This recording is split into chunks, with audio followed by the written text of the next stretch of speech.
Welcome students, উইংলেস bird music চ্যানেলের পক্ষ থেকে আমি তোমাদের প্রত্যেককে স্বাগত জানাচ্ছি। আজ আমি ক্লাস 9-এর ভৌতবিজ্ঞানের 3 নম্বর অধ্যায় অর্থাৎ পদার্থের গঠন ও ধর্ম এই বিষয় নিয়ে আমি আলোচনা করব। ক্লাস 9-এর ছাত্রছাত্রী যারা আছো তাদের বলছি তোমরা এই ভিডিওটি মনোযোগ সহকারে দেখবে, এটা বুঝবে ভালো করে এবং নোট ডাউন করবে খাতায়। যদি কিছু বুঝতে অসুবিধা হয় তাহলে আমাকে হোয়াটসঅ্যাপ নাম্বারে যোগাযোগ করবে। আমার হোয়াটসঅ্যাপ নাম্বার ডেসক্রিপশন বক্সে দেওয়া আছে। তাহলে কথা না বাড়িয়ে শুরু করছি পদার্থের গঠন ও ধর্ম এই অধ্যায়টি। পদার্থের গঠন ও ধর্ম এই চ্যাপ্টারে প্রথম যে জিনিসটা নিয়ে আমি আলোচনা করব সেটা হচ্ছে তরল এবং বায়ুচাপ। তরল এবং বায়ু এদের কি বলা হয়? প্রবাহী বলা হয়। প্রবাহী মানে এরা প্রবাহিত হতে পারে, এদের নিজস্ব আকার বা আকৃতি থাকে না, এরা প্রবাহিত হয়। তা এরা যে পাত্রে থাকে সেই পাত্রের দেওয়ালে এরা কিন্তু বল প্রয়োগ করে। এই তরলের চাপ বা বায়ুর চাপ সম্পর্কে আমরা কিন্তু 7 বা 8-এ আমরা পড়েছি যে তরলের একটা চাপ আছে, বায়ুর চাপ আছে, সেগুলো আমরা পড়েছি। এবার সেটা আমরা এখানে গণনা করতে শিখব। তো যাই হোক, প্রথম কথা আমরা একটা ছোট্টভাবে আমরা বলে নিচ্ছি যে প্রবাহী কাকে বলে। প্রবাহী জিনিসটা কি? প্রবাহী মানে যে পদার্থ প্রবাহিত হতে পারে তাকে বলছে প্রবাহী। এবার তাহলে প্রবাহী যে পাত্রে থাকবে সেই পাত্রে একটা চাপ দেবে। প্রবাহীর চাপের ব্যাপারে যাওয়ার আগে আমরা আগে জেনে নেব ঘাত জিনিসটা কি। ঘাত মানে হচ্ছে মোট চাপ, অর্থাৎ একটা কোনো তলের ওপর লম্বভাবে মোট যে বলটা প্রযুক্ত হয় তাকে বলছে ঘাত। ঘাতটা যেহেতু একটা বল তাই সেটা ভেক্টর রাশি এবং যেরকম বলের যা একক সেই হিসেবে এসআই পদ্ধতিতে ঘাতের একক নিউটন, সিজিএস পদ্ধতিতে ডাইন, সবই একই। মানে ঘাত মানে হচ্ছে মোট যে বল সেটাকেই বলছে ঘাত। আমরা যে মাটির ওপর যে বল প্রয়োগ করি বা পৃথিবী আমাদের যে বল দিয়ে টানে সেটাও এক প্রকারের ঘাত। এবার চাপ জিনিসটা কি? চাপ হচ্ছে এই যে ঘাত প্রয়োগ করছি মোট ক্ষেত্রফলের ওপর, আমি যদি সেটা একক ক্ষেত্রফলে হিসাব করি সেটাকেই বলবো চাপ। তাহলে কি বলা যায় যে কোনো তলের প্রতি একক ক্ষেত্রফলের ওপর লম্বভাবে যে বল প্রযুক্ত হয় তাকে চাপ বলা হয়। অর্থাৎ চাপ সমান হচ্ছে ঘাত বাই ক্ষেত্রফল, মানে এটাও এক প্রকারের বল, প্রতি একক ক্ষেত্রফলে প্রযুক্ত বল। এই চাপটার যদি আমি মাত্রিয় সংকেত হিসেব করতে চাই তাহলে কী পাবো? চাপ সমান যেহেতু বল বাই ক্ষেত্রফল, তাহলে বলের মাত্রিয় সংকেত বাই ক্ষেত্রফলের মাত্রিয় সংকেত হিসেব করে পাই ml⁻⁻1 T⁻²। সিজিএস এবং এসআই পদ্ধতিতে চাপের একক আমরা হিসেব করতে পারি। চাপ সমান যেহেতু বল বাই ক্ষেত্রফল, তাহলে পাচ্ছি আমি বলের একক হচ্ছে ডাইন সিজিএস পদ্ধতিতে, আর ক্ষেত্রফলের একক সেমি স্কোয়ার, তাহলে ডাইন পার সেমি স্কোয়ার, আর এসআই পদ্ধতিতে হবে তাহলে নিউটন পার মিটার স্কোয়ার। এবার সিজিএস আর এসআই পদ্ধতির মধ্যে যদি আমি সম্পর্ক খুঁজতে যাই তাহলে পাবো কি 1 নিউটন পার মিটার স্কোয়ার সমান হচ্ছে 1 ডাইন পার সেমি স্কোয়ার। এই 1 নিউটন পার মিটার স্কোয়ারকে আমরা পাস্কেল বলেও জানি আমরা। আচ্ছা, চাপ যখন প্রযুক্ত হয় সে কিন্তু সমস্ত দিকে সে চাপ প্রয়োগ করে, বল প্রয়োগ করে, তাহলে সে তার নিজস্ব কিন্তু কোনো অভিমুখ নেই। তাই এটা চাপটাকে আমরা স্কেলার রাশি হিসেবে গণ্য করতে পারি। এই চাপ এর মানটা দুটি বিষয়ের উপর মেনলি নির্ভর করে। একটা হচ্ছে প্রযুক্ত বলের ওপর, আর যে ক্ষেত্রফলের ওপর বলটা ক্রিয়া করছে তার উপর চাপ নির্ভর করবে। আমি যদি কম বল প্রয়োগ করি অবশ্যই চাপ কম হবে, আর যেহেতু চাপ সমান বল বাই ক্ষেত্রফল বা ঘাত বাই ক্ষেত্রফল, তাহলে ক্ষেত্রফল যত কম হবে চাপটা কিন্তু তত বেশি হবে। একটা উদাহরণ দিয়ে বোঝানো যাক। ধরো একটা ধারালো ছুরি নিয়ে ফল কাটছো আর একটা ভোঁতা ছুরি নিয়ে ফল কাটছো। অবভিয়াসলি ধারালো ছুরি দিয়ে ফলটা তাড়াতাড়ি কাটা যাবে। এর কারণটা কি? দুটো ক্ষেত্রেই তুমি যদি একই বল প্রয়োগ করো, ধারালো ছুরির ক্ষেত্রে ছুরির যে অংশটা ফলের সংস্পর্শে আছে তার ক্ষেত্রফলটা কম, আর ভোঁতা ছুরির যে অংশটা ফলের সংস্পর্শে আছে তার ক্ষেত্রফলটা বেশি।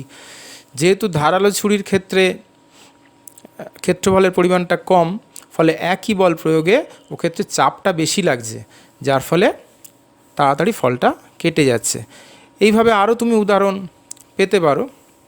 ধরো তুমি একটা পাঁকের মধ্যে দিয়ে যাচ্ছে পুকুরে, ধরো পাঁকের মধ্যে দিয়ে জল তুলে ফেলে দেওয়া আছে, পাঁক আছে। তুমি লক্ষ্য করে দেখবে, যদি অভিজ্ঞতা থাকে, তুমি যদি হেঁটে হেঁটে যাও বা দাঁড়িয়ে যাও, তুমি কিন্তু অনেকটা পাঁকের মধ্যে ডুবে যাবে। কিন্তু তুমি যদি শুয়ে পড়ো, তুমি কিন্তু ডুববে না। এর কারণটা কি? তোমার পুরো ওজনটা বা বলটা ওই দুটো যখন দাঁড়িয়ে থাকছে ওই পায়ের ওপর ক্রিয়া করছে, ফলে চাপটা বেশি পড়ছে পাঁকের ওপর, তুমি ডুবে যাচ্ছ পাঁকে। কিন্তু তুমি যদি শুয়ে থাকো, ওই একই ওজন তোমার, তার ক্ষেত্রফলটা বেশি হয়ে যাচ্ছে, ফলে চাপটা কম পড়ছে, অতটা তুমি পাঁকের মধ্যে ডুবে যাবে না। তাহলে এইভাবে চাপটা আমি বুঝতে পারি যে কোথায় চাপটা বেশি হয়, কোথাও চাপটা কম হয়। এখন একটা তরলের মধ্যে আমি যদি কোনো বস্তু রাখি বা কোনো বিন্দুতে আমি যদি চাপ হিসেব করতে চাই, তাহলে কিভাবে করব? ধরা যাক, এখানে দেখো, ভালো করে লক্ষ্য করবে, ধরা যাক একটা পাত্রে ডি ঘনত্বের একটা তরল আছে। তরলের উপরিতল থেকে এইচ গভীরতায় ও বিন্দুতে একটা চাপ, তরলের চাপটা নির্ণয় করতে হবে। তরল কোথায় চাপ দিচ্ছে? তলদেশে চাপ দিচ্ছে, সেটা আমি হিসেব করব। ও বিন্দুতে কেন্দ্র করে আমি একটা বৃত্ত কল্পনা করলাম, আর যেহেতু জলের উচ্চতা আমি ধরেছি এইচ, আর ওই যে এ ক্ষেত্রফলের বৃত্ত কল্পনা করা হচ্ছে সেইটা ধরে আমি যদি জলের উপরিতল পর্যন্ত যাই, তা একটা চোঙ তৈরি হয়ে যাবে। এখন আমরা জানি চোঙের আয়তন হচ্ছে তল ক্ষেত্রফল ইন্টু উচ্চতা। ফলে কি হবে? তরলের আয়তন, ওই চোঙের মধ্যে থাকা যদি কল্পনা করি, তরলের আয়তন হবে এ ইন্টু এইচ। এবার আমরা জানি ভর সমান হচ্ছে আয়তন ইন্টু ঘনত্ব, ফলে যে আয়তনটা পেলাম তাকে ঘনত্ব দিয়ে গুণ করলাম, পেলাম ভর। এবার আমি বল বা ওজন যদি হিসাব করি, ভরের সঙ্গে কি অভিকর্ষ ত্বরণ গুণ করলে আমি ওজন পাই, তাহলে সেক্ষেত্রে ওজন হলো A into H into D into G. এবার তাহলে কি পেলাম? আমি চাপ সমান, যেহেতু বল বাই ক্ষেত্রফল, বল মানে ওজন, ওজনের মানটা বসালাম, ক্ষেত্রফল আমরা পেয়েছি এ, গুণ কাটাকুটি করে পেলাম কি পি সমান এইচ ডি জি। সুতরাং চাপ সমান গভীরতা ইন্টু ঘনত্ব ইন্টু অভিকর্ষ ত্বরণ। এটা হচ্ছে তরলের নিচে থাকা ওই তরল, কোনো বিন্দুতে ওই তরল যে চাপটা দিচ্ছে। এবার তরলের ওপরও তো আবার বায়ুমণ্ডল চাপ দেয়, সুতরাং অ্যাকচুয়ালি ওই যে বিন্দুতে মোট চাপটা কী হলো? বায়ুমণ্ডলের চাপ প্লাস ওই তরলের চাপ এইচডিজি। তো এইভাবে আমরা গণনা করতে পারি তরলের মধ্যে কোনো বস্তু চাপ, সে কতটা চাপ তার ওপর পড়ে, সেটা আমরা এইভাবে হিসেব করতে পারি। এই তরল কোনো পাত্রে রাখলে সে যে চাপ প্রয়োগ করে তার বৈশিষ্ট্য কী? দেখা যায় তরলের মধ্যে কোনো বিন্দুতে তরলের চাপ গভীরতার অবশ্যই নির্ভর করে, মানে সে কতটা গভীরে আছে। তরলের উপরিতলে থাকলে সেই তরলের চাপটা কম হয়, যত নিচের দিকে যাব চাপটা বেড়ে যাবে। স্থির তরলের অভ্যন্তরে যে কোনো বিন্দুতে, মানে তরলের মধ্যে কোনো একটা বিন্দুতে তরল সব দিক থেকে কিন্তু একই চাপ প্রয়োগ করবে। 3 নম্বর, স্থির তরলের যে কোনো অনুভূমিক তলের প্রতিটি বিন্দুতে তরলের চাপ সমান হয়, মানে শুধুমাত্র উচ্চতাটা যদি আমি কল্পনা করি, তাহলে সেক্ষেত্রে একটা অনুভূমিক তলের সমস্ত বিন্দুরই উচ্চতা একই হবে, ফলে তরলের চাপটাও সমান হবে। এবার আসছি বায়ুর চাপে। বায়ুর চাপ কীভাবে মাপা হয় সেইটা দেখিয়ে দিচ্ছি। বায়ুর চাপ মাপা হয় যে যন্ত্রের সাহায্যে, তাকে বলা হয় ব্যারোমিটার। আমরা বায়ুমণ্ডলের চাপ মাপি, সেটাকে বলা হয় 14-এর ব্যারোমিটার। তার গঠনটা এই রকম। 14 ব্যারোমিটার, 14 ব্যারোমিটারের গঠন এখানে বলা আছে। একটা ব্যারোমিটারটা 1 মিটার লম্বা হয়, একটা কাঁচ নল, যার একটা এবি ওখানে মাপ দেয়া আছে, দেখো দাগ কাটা আছে এবি। সেটাকে পারদ পূর্ণ করে একটা পাত্রের মধ্যে, সেটা ডি পাত্র, তার মধ্যে ডুবিয়ে রাখা হয়। পারদের নিচের অংশটা চামড়া আর উপরের অংশটা পিতলের তৈরি। বারের আঘাত থেকে রক্ষা করার জন্য কাঁচ নল দিয়ে এটাকে ঢেকে রাখা হয়। শুধুমাত্র পারদের উপরিতল দেখার জন্য কিছুটা অংশ কাটা থাকে। পারদের উচ্চতা মাপার জন্য নলের গায়ে একটি স্কেল আছে, দুটো স্কেল আছে, একটা মূল স্কেল থাকে, একটা ভার্নিয়ার স্কেল, আরও সূক্ষ্ম পরিমাপের জন্য ভার্নিয়ার স্কেল থাকে। এটা কীভাবে মাপা হয়, কীভাবে? ডি পাত্রের চামড়ার আস্তরণের মধ্যে দিয়ে যখন বায়ু চলাচল করতে পারে, পারদ যায় না কিন্তু বায়ুটা যায়, ফলে বায়ুমণ্ডলের যে চাপটা থাকে সেটা অ্যাকচুয়ালি পাত্রের ওই চামড়ার আস্তরণ ভেদ করে কিন্তু পারদে গিয়ে ধাক্কা মারে। পাত্রের পারদতলের চাপ বায়ুচলের চাপের সমান হয়। এবার ব্যারোমিটারটাকে একটা আংটা দিয়ে ঝোলানো থাকে এবং স্ক্রু একটা আছে, সেটাকে ওই ঘুরিয়ে ঘুরিয়ে পারদের তলকে ওই একটা পিনের সংস্পর্শে আনা হয়, যাতে পারদতল মূল স্কেলের শূন্য দাগের সঙ্গে মিলে যায়। আর কাঁচ নলে পারস্তম্ভের উচ্চতা মূল স্কেলের সাহায্যে নেওয়া হচ্ছে। পি স্ক্রুকে, একটা স্ক্রু দেখো, পি স্ক্রুকে ঘুরিয়ে ভার্নিয়ার স্কেলের পার্টটা নেওয়া হয়। এই দুটো স্কেলের সাহায্যে মোটামুটি আমরা পারস্তম্ভের উচ্চতা নির্ণয় করি। আর তার পাশে একটা থাকে থার্মোমিটার। এই থার্মোমিটারটা কেন যুক্ত থাকে? কারণ উষ্ণতা যখন পরিবর্তন হয়, পারদের ঘনত্ব বা স্কেলের পাঠেরও পরিবর্তন হয়, সেই জন্য সেটা ক্যালকুলেশন ঠিক করার জন্যে ওই থার্মোমিটারটা রাখা হয়। বায়ুমণ্ডলের চাপটা পরিমাপ করে আমরা আবহাওয়া সম্পর্কে একটা আইডিয়া পেতে পারি। এখানে ব্যারোমিটারের যে পারস্তম্ভটা সেটা যদি ধীরে ধীরে নামে, তাহলে বুঝতে হবে কি বায়ুচাপ আজের কিছুটা কম আছে। বায়ুচাপ কম মানে কি? বাতাসের জলীয় বাষ্পের পরিমাণ একটু বেশি আছে, ফলে বায়ুর ঘনত্ব কম। জলীয় বাষ্পের পরিমাণ বাতাসে যদি বেশি থাকে, অবশ্যই বৃষ্টিপাতের সম্ভাবনা আছে। আবার ব্যারোমিটারের পারস্তম্ভটা হঠাৎ নিচুতে নেমে গেছে। হঠাৎ নিচুতে নেমে গেছে মানে কি? বায়ুর ঘনত্বটা হঠাৎ করেই কমে গেছে। তার মানেটা কি? বায়ুতে হঠাৎ করেই জলীয় বাষ্পের পরিমাণটা অনেকটা বেড়ে গেছে। তার ফলে কি হচ্ছে? বৃষ্টি তো হবেই, তার সঙ্গে ঝড় হওয়ারও একটা সম্ভাবনা লক্ষ্য করা যায়। আবার ধরো ব্যারোমিটারের পাটটা বেড়ে যাচ্ছে, পারস্তম্ভের উচ্চতাটা বেড়ে যাচ্ছে, তার মানে কী বুঝবো? বায়ুর চাপটা বেশি, তার মানে ঘনত্বটা বেশি হয়ে যাচ্ছে। ঘনত্ব বেশি মানে জলীয় বাষ্প নেই, শুকনো আবহাওয়া, মানে আবহাওয়াটা শুকনো। এইভাবে আমরা ব্যারোমিটারের সাহায্যে আবহাওয়া সম্পর্কে আমরা একটা ধারণা দিতে পারি। আচ্ছা, এই যে ব্যারোমিটারটা, এটা চাঁদে নিয়ে গেলে কি পাঠ দেবে? না, দেবে না, কারণ চাঁদে তো বায়ুমণ্ডল নেই। ব্যারোমিটারটা কেবলমাত্র বায়ুর সাহায্যেই কাজ করে, তো সেই জন্যে ব্যারোমিটার নিয়ে গেলে চাঁদে তার পাঠটা শূন্য হবে। তো এই ব্যারোমিটারে আমরা পারদ ব্যবহার করি। এর কারণটা কি? পারদ ব্যবহার অনেক সুবিধা আছে, কারণ পারদ হচ্ছে মোটামুটি পাওয়া যায়, এটা কাঁচকে ভিজিয়ে দেয় না, ফলে পাঠ নিতে সুবিধা হয়। পারদের হিমাঙ্ক হচ্ছে -39°C আর শোটনাঙ্ক হচ্ছে 357°C, যার ফলে হচ্ছে কি একটা বিস্তীর্ণ উষ্ণতার পাল্লার মধ্যে পারদটা তরল থাকে, আর পারদটা চকচক করে, মোটামুটি সহজে বোঝা যায়। এরকম অনেকগুলো কারণ আছে যার জন্য পারদটা ব্যবহার করা হয়। কিন্তু অ্যাকচুয়ালি যদি ঠিকঠাক মাপ নিতে হয়, দেখা যায় জল ব্যারোমিটারটা বেশি সুবেদী হয়। এবার তাহলে কীভাবে নাপা হয়তো বুঝে গেলাম। এবার বায়ুমণ্ডলের চাপ কাকে বলবো? বলছে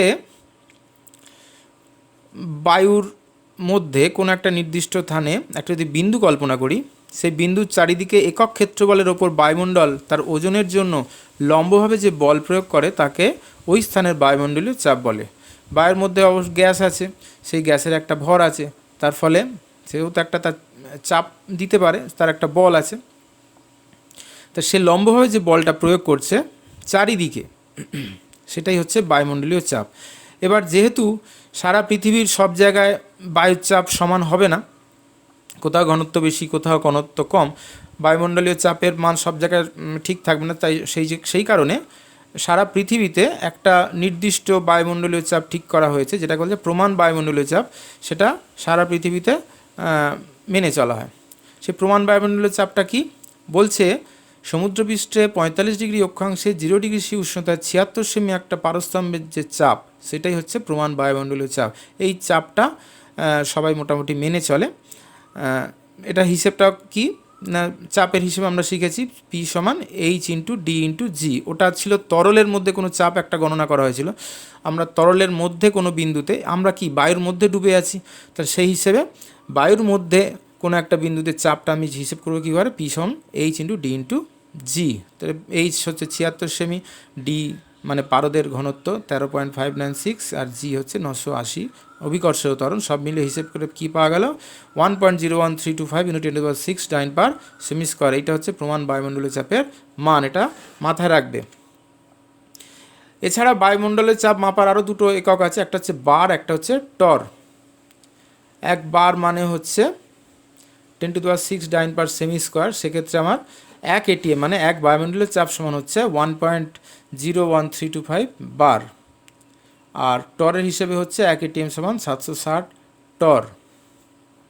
এই বায়ুমণ্ডলীয় চাপ কাজে লাগিয়ে একটা যন্ত্র বা ব্যবস্থা তৈরি করা হয়েছে যাকে সাইফন বলে। সেখানে কি হয় না, পাত্রকে না নড়িয়ে এক পাত্র থেকে অন্য পাত্রে তরলকে স্থানান্তরিত করা যায়। তোমরা ছবিটার দিকে লক্ষ্য করো, যেখানে একটা পাত্রে যে তরল আছে সেটাকে একটু উঁচুতে রাখা হয়েছে, আর একটা পাত্রকে একটু নিচুতে রাখা হয়েছে। দুটো পাত্রকে একটা নল দিয়ে যুক্ত করা হয়েছে। দেখা যাবে কোনো পাত্রকে না নড়িয়ে ওই উঁচু পাত্র থেকে নলের মাধ্যমে তরলটা নিচু পাত্রতে চলে আসবে। তাই এই ব্যবস্থাটাকে বলা হয় সাইফন। এই সাইফনটা কাজ করবে তখনই যখন বায়ুর চাপ থাকবে। বায়ুশূন্য স্থানে এই সাইফনটা কিন্তু কাজ করবে না। এর ক্রিয়াটা একবার দেখে নাও। দুটো পাত্র আছে, একটা এ পাত্র একটা বি পাত্র। এই পাত্রটা উঁচুতে আছে, তার উচ্চতাটা হচ্ছে H1, আর একটা পাত্র হচ্ছে নিচুতে আছে, তার উচ্চতাটা হচ্ছে H2। এবার দেখো, বায়ুমণ্ডলীয় চাপ পি এবং এ পাত্রের তরল তল থেকে সি বিন্দুর উচ্চতা যদি H1 ধরি, তাহলে সি বিন্দুতে একটা চাপ পাবো, যেটা হচ্ছে পি মাইনাস H1 ডিজি, যেখানে ডি হলো তরলের ঘনত্ব, জি হলো ওই স্থানে অভিকর্ষীয় তরল। আবার ডি বিন্দুতে ওরকম একটা উচ্চতা আছে H2, তা সেক্ষেত্রে আমরা ডি বিন্দুতে চাপ কী পাচ্ছি, P minus H2 minus DG. পিটা তো স্থির, আর H1টার মানটা কম যেহেতু, তাহলে এর H1 ডিজির মানটা কম, তাহলে পি মাইনাস H1 ডিজি এর মানটা বেশি, মানে পিসির মানটা বেশি হবে। আর এদিকে পিডির মানটা কমে যাবে, যেহেতু H2 ডিজি এর মানটা বেশি যেহেতু, তাহলে পি মাইনাস H2 ডিজির যদি করি তাহলে পিডির মানটা কমে যাবে। ফলে H2 গ্রেটার দ্যান H1 হলে পিসি গ্রেটার দ্যান পিডি হবে। ফলে কি হচ্ছে, পিসি বিন্দুতে যেহেতু চাপ বেশি, ফলে সি থেকে ডির দিকে তরলটা প্রবাহিত হবে এবং অভিকর্ষের টানে গতিশীল হয়ে বি পাত্রে জমা হবে। এইটা ততক্ষণই চলবে যতক্ষণ না পর্যন্ত দুটো পাত্রের উচ্চতা, তরলের উচ্চতা সমান হয়। যখনই সমান হয়ে যাবে তখন কিন্তু এই প্রবাহটা বন্ধ। সাইফন ক্রিয়ার শর্ত তোমরা দেখো। সাইফন ক্রিয়া কোথায় কোথায় কাজ করবে, অবশ্যই বায়ুশূন্য স্থানে কাজ করবে না। বায়ুমণ্ডলীয় চাপ থাকলে তবেই সাইফন কাজ করবে। ওই যে দুটো তল পাত্রের যে উচ্চতা, একটার H2 একটা H1, এটা অবশ্যই পার্থক্য এদের মধ্যে থাকতে হবে, তবেই কিন্তু প্রবাহটা হবে। এই সাইফনটা কোথায় আমরা কাজে লাগাই বলছে, যদি কোনো বড় পাত্র থাকে যে পাত্রে সহজে নাড়াচাড়া করা যাবে না, পাত্রে প্রচুর তরল আছে, সেখান থেকে কোনো তরলটা যদি আমি বার করতে চাই, তাহলে এই সাইফন ক্রিয়া সেখানে ব্যবহার করা হয়। তোমরা হয়তো বাস্তবে উদাহরণ আছে, যখন তেলের বড় বড় ড্রাম আসে, সেই তেলের কেরোসিন তেলের বা পেট্রোলের বড় বড় ড্রাম থেকে এইভাবে কিন্তু ছোট ছোট ড্রামে ভর্তি করা হয় সাইফন ক্রিয়ার সাহায্যে। বা তোমরা যারা রাজমিস্ত্রির কাজ দেখেছো, রাজমিস্ত্রির কাজ, বা তোমরা যারা পাথরের কাজ, বাড়িতে পাথরের কাজ হলে সেখানে দেখেছো একটা বড় ড্রামে জল থাকে, সেখান থেকে একটা ছোট্ট সরু পাইপে করে অনবরত জল কিন্তু পড়তে থাকে। এটা সাইফন ক্রিয়া কাজে লাগিয়ে করা হয়। তাছাড়া শৌচাগারে বা বাথরুমে যে আমরা ফ্ল্যাশ ব্যবহার করি, সেই ফ্ল্যাশে এই সাইফনের ক্রিয়া কাজে লাগে। এই বায়ুমণ্ডলীয় চাপের উপর ভিত্তি করে তরলের আরেকটা ধর্ম লক্ষ্য করা যায়, যেটা হচ্ছে তরলের সমোচ্চশীলতা ধর্ম। মানে আমরা বর্ষাকালে দেখেছি কোথাও যখন জল সব চারিদিকে ভর্তি হয়ে যায়, যে পুকুরে জল বেশি আছে সেই পুকুর থেকে জল কিন্তু প্রবাহিত হয়ে যেখানে কম জল আছে সেখানে চলে যায়, সমস্ত পুকুরের জল কিন্তু একই লেভেলে থাকে। তো এইটাকে বলা হয় তরলের সমোচ্চশীলতা ধর্ম। এখানে দেখো একটা ছবিতে দেয়া আছে, ছবিতে দেখো প্রত্যেকটা পাত্রের আকার কিন্তু আলাদা, তাদের যদি যোগ করা হয় দেখা যাচ্ছে এখানে পাত্রের আকারটা ফ্যাক্টর করছে না, শুধুমাত্র উচ্চতাটাই এখানে ম্যাটার করছে, যার ফলে হচ্ছে সমস্ত তরলের উচ্চতা এখানে সমান। এটা কি বলছে? তরলের সমোচ্চশীলতা ধর্ম। যেমন ধরো বাস্তব উদাহরণ, বাস্তব উদাহরণের ক্ষেত্রে কী হয়, আমরা যেখানে জলের ট্যাঙ্ক, আমাদের বাড়িতেও বলো, যেখানে জলের ট্যাঙ্ক থাকে সেটা সবসময় উঁচুতে রাখা হয়, কারণ উঁচুতে রাখলে যদি জলটা কারেন্টের সাহায্যে, মোটরের সাহায্যে উপরে দিয়ে দেওয়া যায়, তার ফলে কিন্তু আপনা আপনি জলটা কিন্তু নিচে নেমে আসে। যেহেতু ট্যাঙ্কটা উপরে আছে তাই তলায় সবাই ওই কলের সাহায্যে কিন্তু জলটা পাচ্ছি। এটা কিসের জন্য হচ্ছে? সমোচ্চশীলতা ধর্মের জন্য কিন্তু ব্যাপারটা ঘটছে। আমি যদি একই লেভেলের ট্যাঙ্কটা রাখি কিন্তু আমি জলটা পাবো না। এবার আমরা আর্কিমিডিসের নীতি নিয়ে আলোচনা করব। আর্কিমিডিসের নীতি পড়ার আগে আমরা প্লবতা বলে তরলের একটা ধর্ম আছে, বা প্রবাহীর একটা ধর্ম আছে প্লবতা, সেইটা নিয়ে আমি একটু আলোচনা করি। প্লবতা জিনিসটা কি? তোমরা দেখেছো, লক্ষ্য করেছো যে তুমি কোনো একটা ইঁট হাতে তুলছো, একটু ভারী লাগে, কিন্তু সেই ইঁটটাই তুমি যদি জলের মধ্যে তোলো, একটু লক্ষ্য করবে, একটু ভাববে যে জলের মধ্যে সেই ইঁটটাই কিন্তু খুব সহজে তুলে ফেলতে পারো। তোমার কোনো সহপাঠীকে তুমি এমনি কোলে তুলতে পারছো না, কিন্তু জলের মধ্যে দেখো তাকে দিব্যি তুমি কোলে নিয়ে নেবে। মানে কি, জলে তুলনামূলকভাবে আমরা একটু হালকা হয়ে যাই। এর কারণটা কি? এটা তোমরা আরও অনেক উদাহরণ আছে, ধরো যাদের কুয়ো থেকে জল তোলার একটা অভিজ্ঞতা আছে। বালতিটা যখন কুয়োর মধ্যে থাকে, জলের মধ্যে থাকে, তখন হু করে জলটা বালতিটা টেনে তুলতে পারছো, কিন্তু যেই জল থেকে উপরে উঠলো তখন কিন্তু বালতিটা যেন হঠাৎ ভারী হয়ে যায়। এইভাবে অনেক উদাহরণ দেখতে পাই। এর কারণটা কি? পৃথিবী যেরকম বস্তুটাকে নিচের দিকে টানছে, যেটাকে কি বলি আমরা? ওজন। কোনো প্রবাহীর মধ্যে দিয়ে যখন সেই বলটা ক্রিয়া করে, প্রবাহীও নিউটনের তৃতীয় গতিসূত্র অনুসারে একটা তার বিপরীত বল একটা প্রয়োগ করে, যেটাকে ঊর্ধ্বমুখী বল বলবো। যেহেতু ওজনটা নিম্নমুখী, তাহলে প্রবাহীর মধ্যে যে একটা বিপরীতমুখী বল তৈরি হবে, সেটা হবে ঊর্ধ্বমুখী। তাহলে এই যে ঊর্ধ্বমুখী বলটা ক্রিয়া করছে, যার ফলে কি হচ্ছে, ওজনের বিপরীতে যেহেতু ওটা ক্রিয়া করছে, ফলে ওজনটাকে কিছুটা কমিয়ে দিচ্ছে। এই ঊর্ধ্বমুখী বলটা কি বলছে? প্লবতা। অর্থাৎ কোনো বস্তুকে কোনো প্রবাহীর মধ্যে যদি ডোবাই, তাহলে বস্তুর উপর একটা ঊর্ধ্বমুখী বল ক্রিয়া করে, যেটাকে বলছে প্লবতা। যে কারণে জলের মধ্যে আমাদের কোনো বস্তুকে হালকা লাগে। আমরা যে বায়ুর মধ্যে ডুবে আছি, এখানেও কিন্তু আমাদের একটা হালকা ভারীর ব্যাপার হয়, কিন্তু আমরা সেটা বুঝতে পারি না। কিন্তু তরলের ঘনত্ব অনেক বেশি বলে আমরা সেইটা বুঝতে পারি, প্লবতার ব্যাপারটা আমরা বুঝতে পারি। এই প্লবতার মানটা তাহলে কী হবে? বস্তু দ্বারা অপসারিত প্রবাহীর ওজনের সমান হবে। ধরা যাক একটা বস্তুর ওজন 5 কিলো, যখন তরলে ডোবালাম তার ওজন হয়ে গেল 4 কিলো। তাহলে 1 কিলো কোথায় গেল? 1 কিলো হচ্ছে ঊর্ধ্বমুখী বল, সেটা তাকে কমিয়ে দিয়েছে, সেটাই হয়ে গেল প্লবতা। এবার এই ধর্মটার উপর ভিত্তি করে আর্কিমিডিসের নীতিটা আমরা পাই। আর্কিমিডিস কী বললেন? না, কোনো বস্তুকে কোনো তরল বা গ্যাসীয় পদার্থে আংশিক বা সম্পূর্ণ নিমজ্জিত করলে বস্তুর ওজনের আপাত হ্রাস হয়। এই আপাত হ্রাস বস্তু দ্বারা অপসারিত তরল বা গ্যাসীয় পদার্থের ওজনের সমান হয়। তাহলে কি হলো? কোনো বস্তুকে স্থির তরল বা গ্যাসীয় পদার্থ আংশিক বা সম্পূর্ণ নিমজ্জিত হলে বস্তুর ওজনে আপাত হ্রাস হয়। মানে বস্তুর ওজন যদি 5 কিলো হয়, হয়ে গেল 4 কিলো। এটা কিসের জন্য হলো? প্লবতার জন্য হলো। এই আপাত হ্রাস মানে কতটা হ্রাস হলো? 1 কিলো হ্রাস হলো। বস্তু দ্বারা অপসারিত তরল বা গ্যাসীয় পদার্থের ওজনের সমান। তাহলে বস্তুটা যে তরল বা গ্যাসকে অপসারিত করলো, তার যদি আমি ওজনটা হিসেব করতে পারি, দেখব এই আপাত হ্রাস যেটা হয়েছে তার সঙ্গে সমান হয়ে যাবে। এটা কিন্তু আমরা ক্লাস 8-এও পড়েছি। আচ্ছা, প্লবতা কোন দিকে সবসময় কাজ করে এটা মাথায় রাখতে হয়। প্লবতা সবসময় বিপরীতে কাজ করে, অভিকর্ষের বিপরীতে কাজ করে। প্লবতার মাত্রীয় সংকেত কি? প্লবতার মাত্রীয় সংকেত হচ্ছে, যেহেতু এটা একটা বল ml (10⁻²), এটা বলের একক। প্লবতা যেহেতু বল, তাই প্লবতার এককটা হচ্ছে বলের এককটাই প্লবতার একক। এই প্লবতা নির্ভর করে কি কি বিষয়ের উপর?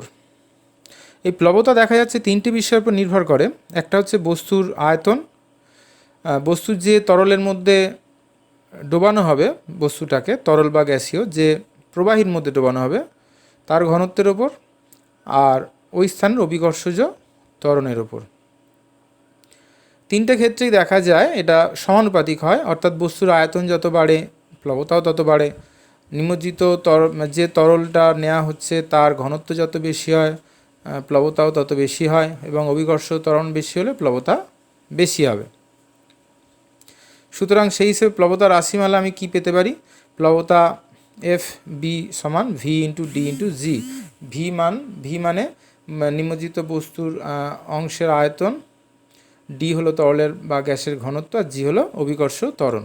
এখানে এই প্লবতার বস্তুর আয়তন সম্পর্কে আমরা এইটাও পড়েছি আমরা, যে ধরো একটা গুলি, কাঁচের গুলি হালকা, আবার ধরো একটা কড়া, লোহার কড়া, সেটা অবশ্যই ভারী, কিন্তু দেখা যাচ্ছে কাঁচের গুলি ডুবে যাচ্ছে, লোহার কড়া কিন্তু ভেসে থাকছে। কাঁচের গুলি কেন ডুবছে? কারণ ওর আয়তনটা খুবই কম, ফলে প্লবতা কম। প্লবতা কম মানে ঊর্ধ্বমুখী বলটা কম, যার ফলে সেটা ভেসে থাকে না, ডুবে যায়। আবার লোহার কড়ার আয়তনটা বেশি, ফলে ভারী হলেও তার ক্ষেত্রে প্লবতা বেশি হয়ে যায়, যার ফলে সেটা ভেসে থাকে। এখন কোনো তরল বা গ্যাসে মধ্যে বস্তুটা ভেসে থাকবে না ডুবে যাবে, সেটা একটা শর্তের উপর নির্ভর করে।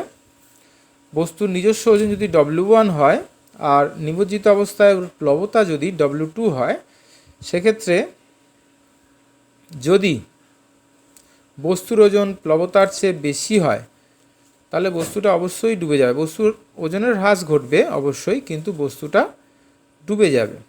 অর্থাৎ W1 > W2 হলে বস্তুটা ডুবে যাবে। আবার যদি W1 সমান W2 হয়, অর্থাৎ বস্তু নিজস্ব ওজন আর প্লবতা যদি সমান হয়ে যায়, তাহলে অবশ্যই সেক্ষেত্রে কোনো লব্ধি বল ক্রিয়া করবে না, ফলে বস্তুটা ফ্লুইডের যে কোনো স্থানে ভাসতে পারবে। আর W2টা যদি বড় হয়, মানে বস্তুর ওজনটার চেয়ে যদি প্লবতা বেশি হয়ে যায়, মানে ঊর্ধ্বমুখী বলটা যদি বেশি হয়ে যায়, অবশ্যই সেটা বস্তুটা তরলের ওপর ভেসে থাকবে। তাহলে এইভাবে আমরা কোনো তরলে কোনো পদার্থ ডুববে কি ডুববে না সেটা আমরা এইভাবে হিসেব করে বলতে পারি। সেই হিসেবেই যে আমরা যে দেখি জাহাজ বলো, লঞ্চ বলো, যাই হোক না কেন, তাদের গঠনটা এমন করা হয়, সে যতই ভারী হোক না কেন, ভারী ব্যাপারটা কেন ফ্যাক্টর নয়, আয়তনটা তার ফ্যাক্টর। সে কতটা জল অপসারণ করছে, যতটা সে বেশি জল সে অপসারণ করবে, তার বস্তুর আপাত হ্রাস ঘটবে, প্লবতা বেশি হবে। সেইভাবে কোনো লঞ্চ বা জাহাজকে নির্মাণ করা হয়, যার ফলে অত ভারী হলেও তারা কিন্তু জলে ভেসে থাকে। এরপর পদার্থের যে ধর্ম নিয়ে আলোচনা করা হবে সেটা হচ্ছে ঘনত্ব। ঘনত্ব ব্যাপারটা কি? আমরা যখন বাড়িতে দুধ নিই, বলি এটা ঘন নয়, দুধটা ঘন নয়, কি দুধটা বড্ড পাতলা, এই যে ব্যাপারটা বলা হয়। কিংবা কোনো বস্তু ধরো হালকা, তুলো আর লোহা, তুলো 1 কিলো তুলো যতটা আয়তন নেবে, 1 কিলো লোহা কিন্তু খুব কম আয়তন নেবে। তাহলে এটা কিসের পার্থক্য? দুটোর ভর তো সমান, তাহলে বলি কি ওটা ঘন বেশি, ওর ঘনত্ব বেশি। এই ঘনত্বটা তাহলে কিভাবে এলো না, বলছে একক আয়তনের ভরটাই হচ্ছে ঘনত্ব। একক আয়তনের ভরটাই হচ্ছে ঘনত্ব, অর্থাৎ একক আয়তনে যত বেশি ভর থাকবে তার ঘনত্ব তত বেশি, যত কাছাকাছি থাকবে সে তার ঘনত্ব বেশি হবে, যত ছড়িয়ে ছিটিয়ে থাকবে তার ঘনত্বটা কম হবে।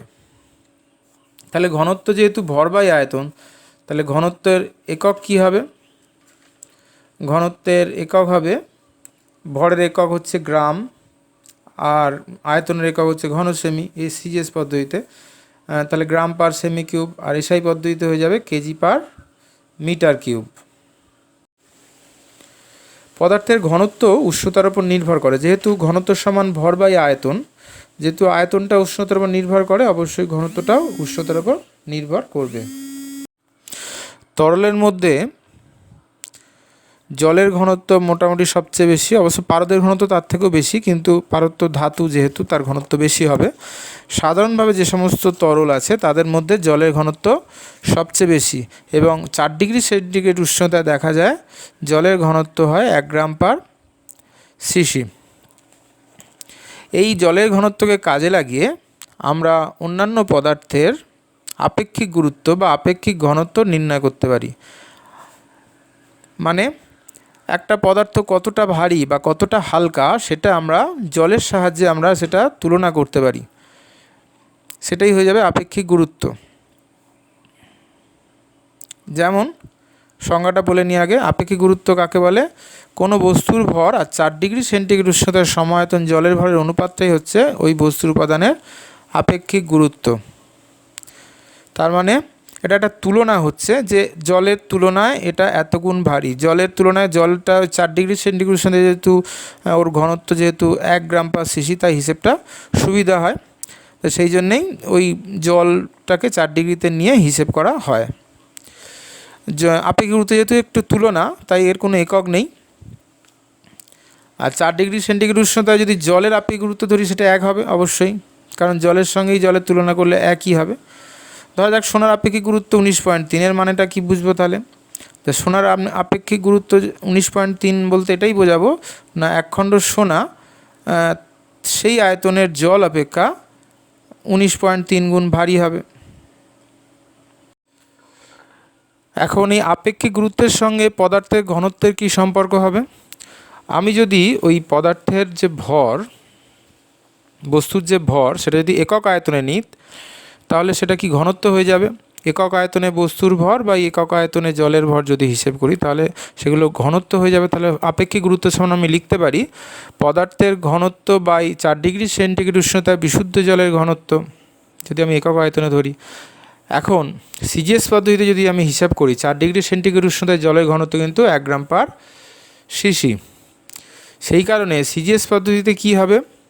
আপেক্ষিক গুরুত্ব সমান পদার্থের ঘনত্ব বাই 1, যার ফলে হবে আপেক্ষিক গুরুত্বটাই হবে পদার্থের ঘনত্ব। আর যদি এসআই পদ্ধতিতে বলি, এসআই পদ্ধতিতে যেহেতু 4 ডিগ্রি সেন্টিগ্রেড উষ্ণতা বিশুদ্ধ জলের ঘনত্ব 1000 কেজি পার মিটার কিউব, সেই জন্যে এসআই পদ্ধতিতে পদার্থের আপেক্ষিক গুরুত্ব কী হবে? পদার্থের ঘনত্ব বাই 1000 হয়ে যাবে। ফলে সেক্ষেত্রে পদার্থের ঘনত্ব সমান আপেক্ষিক গুরুত্ব ইন্টু 1000। আমরা এটা একটা উদাহরণ দিয়ে দেখিয়ে দিচ্ছি। লোহার ঘনত্ব বলছে সিজিএস পদ্ধতিতে 7.8 গ্রাম পার সিসি। আমি যদি আপেক্ষিক গুরুত্ব যদি বলি, লোহার আপেক্ষিক গুরুত্ব কত হবে সিজিএস পদ্ধতিতে? কিন্তু ওই 7.8 হবে। আপেক্ষিক গুরুত্বের কিন্তু কোনো একক নেই, এটা মাথায় রাখতে হবে। এখানে বলা হচ্ছে এসআই পদ্ধতিতে লোহার ঘনত্ব কত হবে? জাস্ট 1000 দিয়ে গুণ হবে, 1000 দিয়ে গুণ। আবার যদি এসআই পদ্ধতিতে কোনো কিছু ঘনত্ব দেওয়া থাকে তাহলে সিজিএস পদ্ধতিতে কী হবে? 1000 দিয়ে ভাগ হবে। আপেক্ষিক গুরুত্ব কিন্তু মাত্রাবিহীন ভৌত রাশি। আপেক্ষিক গুরুত্ব কিন্তু যেহেতু কোনো একক নেই, এটা একটা অনুপাত, ফলে সিজিএস পদ্ধতিতেও যা আপেক্ষিক গুরুত্ব থাকবে এসআই পদ্ধতিতেও তাই আপেক্ষিক গুরুত্ব থাকবে, এটার কোনো চেঞ্জ হবে না।